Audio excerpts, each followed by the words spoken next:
정치대담 캠프 대 캠프 시작하겠습니다. 오늘은 더불어민주당 이재명 후보 선대위의 복귀왕 대변인 국민의힘 윤석열 후보 선대본부의 김경진 상임 공보특보단장 함께하도록 하겠습니다. 두 분 어서 오십시오. 네, 안녕하세요. 안녕하십니까. 자, 먼저 오늘 사전 투표일부터 살펴보고 오겠습니다. 강다한 앵커가 준비를 했는데요. 자, 강다한 앵커. 제20대 대통령 선거 사전투표 첫날 그 어느 때보다 투표 열기가 뜨거웠다고 하는데요. 자세한 투표율 먼저 그래픽을 통해서 알아보겠습니다. 먼저 전국 사전투표율입니다. 전국 사전투표율 17.57%로 집계됐습니다. 2017년 19대 대선 사전투표 첫날 최종 투표율 11.7%를 넘어선 수치입니다. 이번에는 지역별 사전투표율 살펴보겠습니다. 먼저 전국적으로 17.6% 사전투표를 기록한 가운데 서울도 비슷한 양상 보이고 있고요. 부산이 16%, 대구와 인천이 15%, 광주가 20%를 넘어섰습니다. 다음 지역들 대전 16%, 울산이 16%, 또 충북과 충남이 17%, 16% 기록을 했고요. 전남 지역이 가장 높은 사전 투표율을 보였습니다. 28% 기록하고 있고요. 경남 지역 17%, 제주는 16% 기록했습니다. 이어서 역대 사전 투표율이 비교해 보겠습니다. 사전 투표가 처음 실시된 2014년 지방선거에서 첫날 사전 투표율은 4.8%였고요.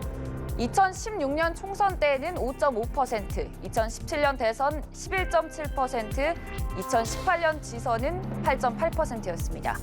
코로나와 함께한 2020년 총선은 12.1%였는데요.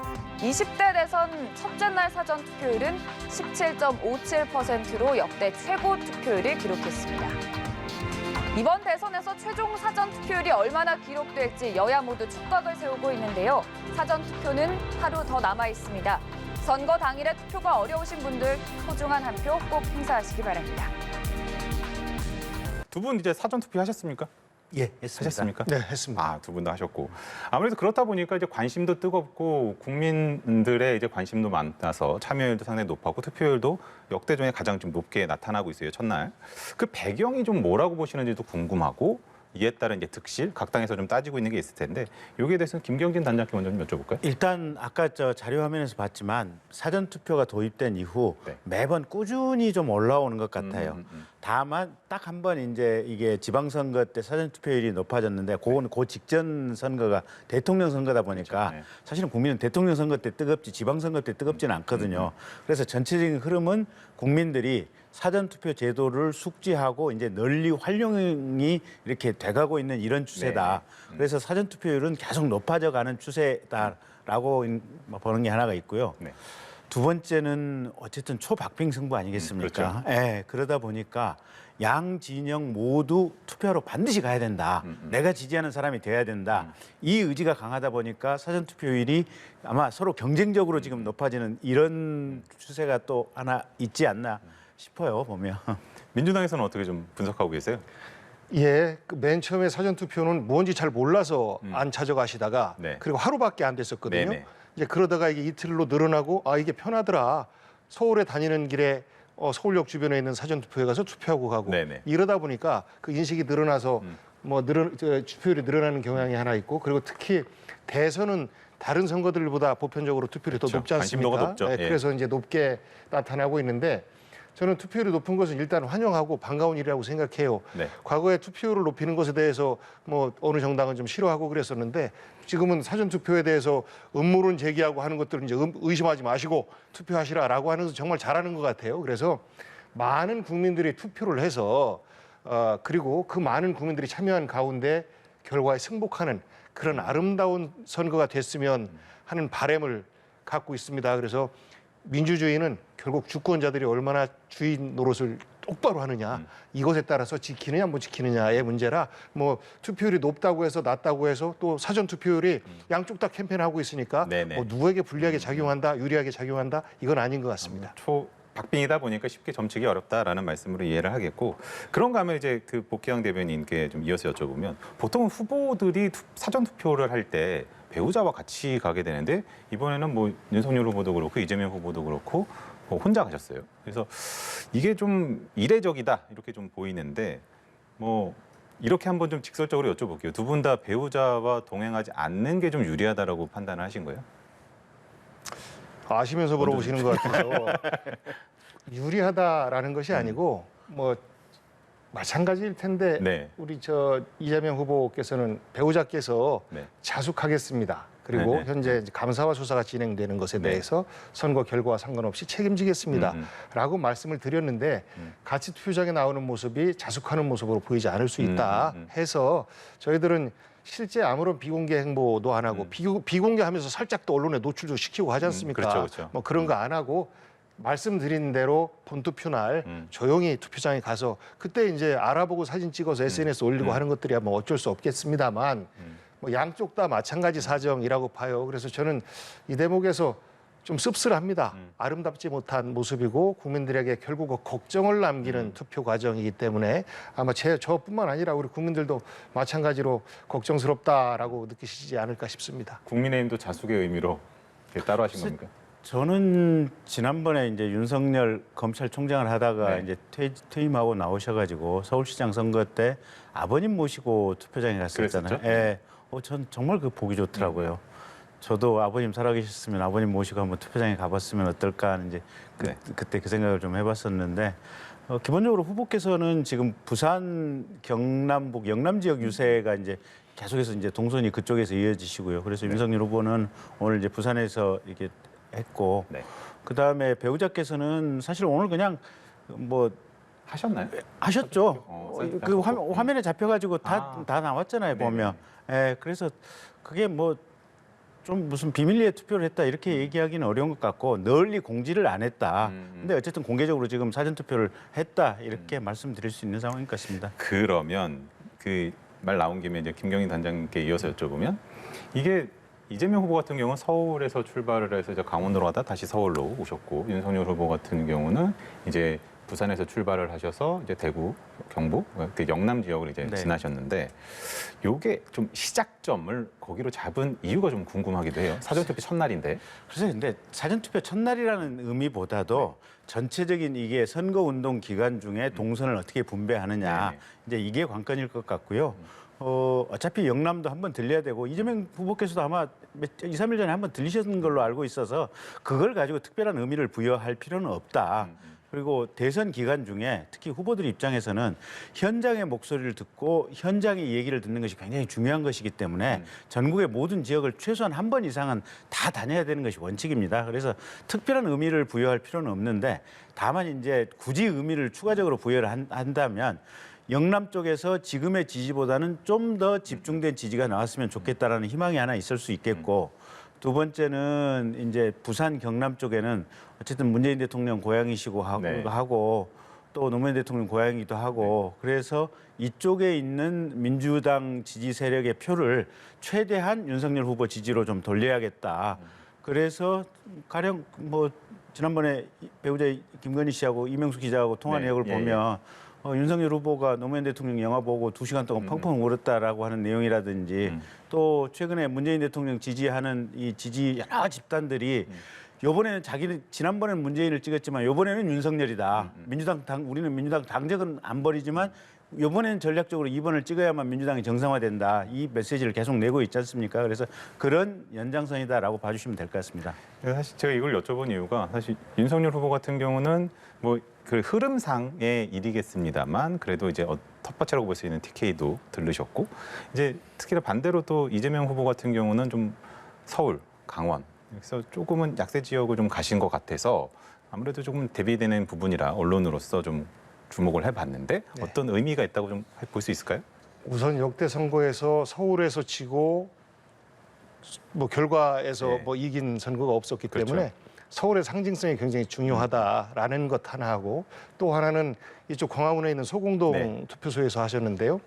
2017년 국민들의 촛불을 들고 대통령을 최초로 탄핵시킨 거 아니겠습니까? 그 정신을 우리 국민들에게 말씀드리고 다시는 그런 실수를 해서는 안 된다. 그리고 준비되고 유능한 대통령을 뽑아야 된다라는 어떤 상징적 메시지를 드린 것이고요. 그 다음에 강원도는 이제 미리 예정이 돼 있었던 건데 특히나 이제 피해서는 안 되는 것이 지금 전 세계가 전쟁의 공포 속에서 떨고 있는 거 아니겠습니까? 물론 그 약자인 뭐 우크라이나를 응원하고 러시아를 규탄하고 하는데 마음은 모아지고 있으나 그래도 그 전쟁의 전 지구가 함께 두려워하고 있는데 우리는 사실 상시적이거든요. 네. 거기에다가 강원도 지역 같은 경우는 남북이 대결하면 전쟁에서 가장 위험한 지역이 되는 것이고 남북이 평화로우면 여러 가지 관광적 요소 때문에 가장 활성화될 수 있는 지역이기 때문에 평화의 중요성에 대해서 강조드리면서 평화 대통령이 되겠습니다라고 출발해서 서울은 결국은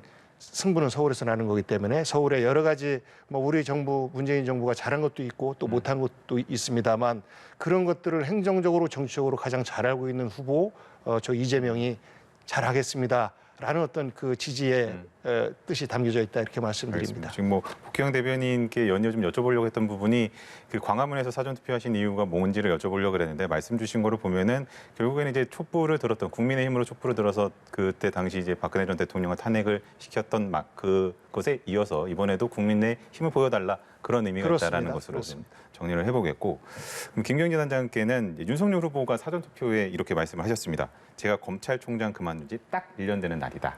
공교롭게 그렇게 됐네요, 정말. 그때 그러니까 결국은 추미애 장관이 네. 처음에 사상 유례 없는 아마 역사상 첫 번째죠. 검찰총장 직무집행 정지 명령을 내렸고 그게 법원에 제소를 했더니 아마 법원에서 이게 잘못된 것이다라고 집행정지를 해서 다시 복귀를 했지 않습니까? 네.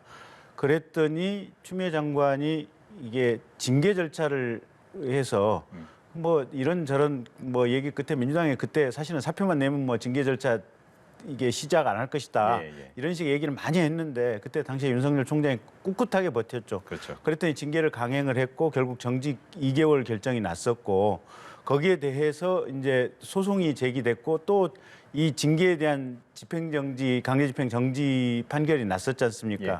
그랬더니 아예 이제 검찰의 수사권 자체를 없애버리고 검찰 조직 자체를 없애버리겠다, 기능을 완전히 없애버리겠다 이렇게 얘기를 해서 사표를 내지 않을 수 없는 상황과 분위기를 만들어서 본인이 그냥 이러면 검찰 조직 자체가 없어지고 결국은 악에 대해서 어떻게 보면 처단하는 국가의 기능이 없어지니 국가를 위해서라도 내가 사퇴하는 수밖에 없겠다.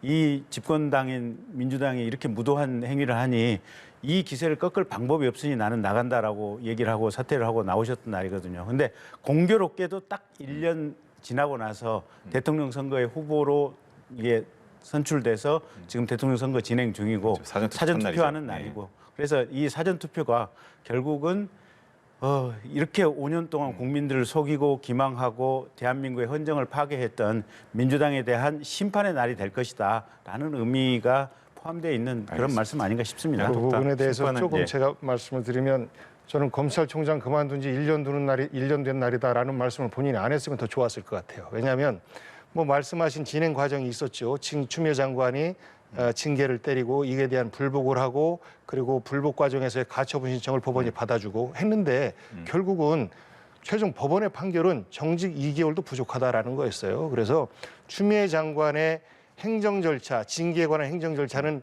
그릇되지 않았다라는 것이 현재 1심의 법원의 판단이지 않습니까? 그래서 그렇게 보면 내가 탄압받고 검찰권을 빼앗기 때문에 이 정부랑 같이 일 못하겠다라고 하는 것은 자칫 이런 법원 판단을 예측하기 때문에 오히려 탄압의 이미지로 바꿔서 정치권으로 나온 거 아닌가. 그리고 그 즈음에는 이미 예비 대선 후보로 막 거명도 되고 여론조사에도 나오고 그랬던 때거든요. 그래서 검찰총장 1년 된 지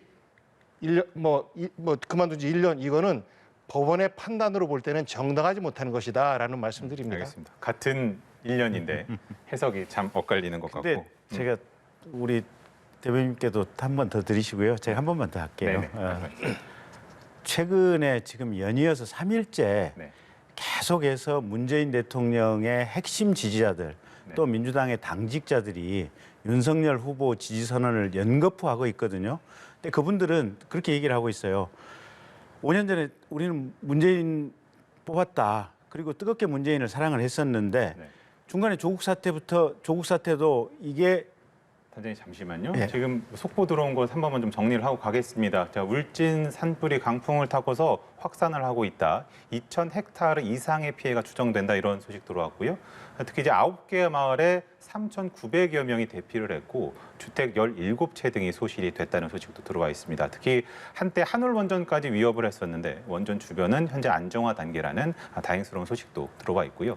삼청 역시 산불 재난 국가 위기 경보 심각 단계를 발령을 했고 주민 1,000여 명이 대피를 했다. 또 국도 전면 통제가 됐다라는 소식도 들어와 있습니다. 특히나 네, 여기까지 좀 정리를 하고 이어서 좀 김 단장님 말씀 드립니다. 예, 그래서 그렇게 민주당에서 뜨겁게 민주당을 지지했고 민주당의 당직자이던 분들이 왜 윤석열을 지지하느냐.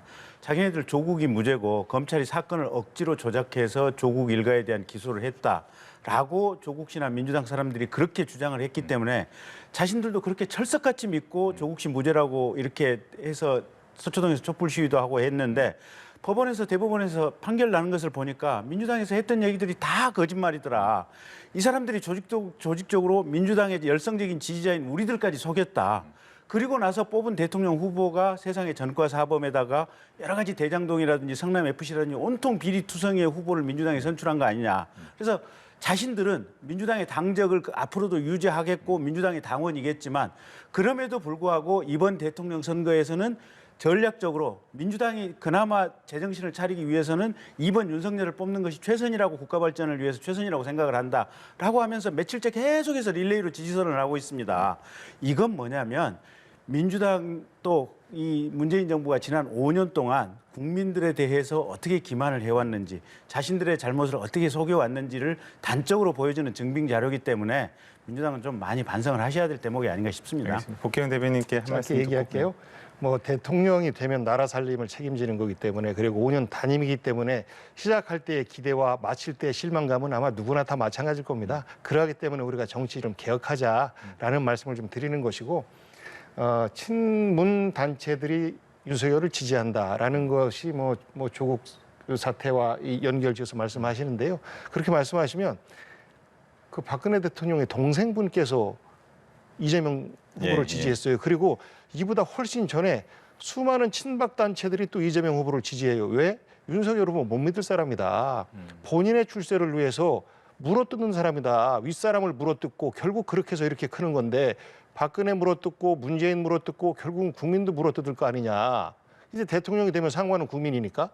이렇게 이제 걱정을 하면서 윤석열은 대통령 되면 안 돼라고 하면서 마찬가지로 저희를 지지를 해요. 그래서 이런 우리가 보면 각 정당 소속이면서 당원이면서 자당 후보를 지지하는 비중이 80% 지지하는 비중이 한 80%, 그다음에 이제 나머지 10에서 20% 정도가 또 지지를 안 해요.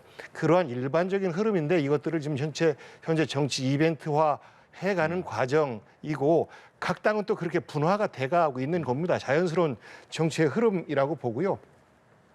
저는 이번 선거가 갖는 위험성이 투표율이 높아졌는데 오히려 진영의 골이 더 깊어지면 이것은 재앙이거든요. 그래서 마무리 이제 며칠 안 남았는데 이 과정만이라도 좀 덜 네거티브했으면 좋겠어요. 우리 윤석열 후보 유세장에서도 굉장히 네거티브적인 말을 직접적인 표현들 좀 듣기 민망한 표현을 좀 하셔서 좀 그만했으면 좋겠습니다. 알겠습니다. 우리도 그만했으면 좋겠어요. 그런 무속 얘기라든지 말도 안 되는 신천지 거짓말이라든지 제발 좀 안 하셨으면 좋겠어요. 알겠습니다. 여기까지 듣도록 하고요. 오늘 캠프터 캠프스 단일화에 대한 공세 얘기 또 내일부터 이제 안철수 후보가 합류하는 얘기도 좀 다뤄보고 싶었으나 여기서 마무리를 하도록 하겠습니다. 두 분 수고하셨습니다. 고맙습니다.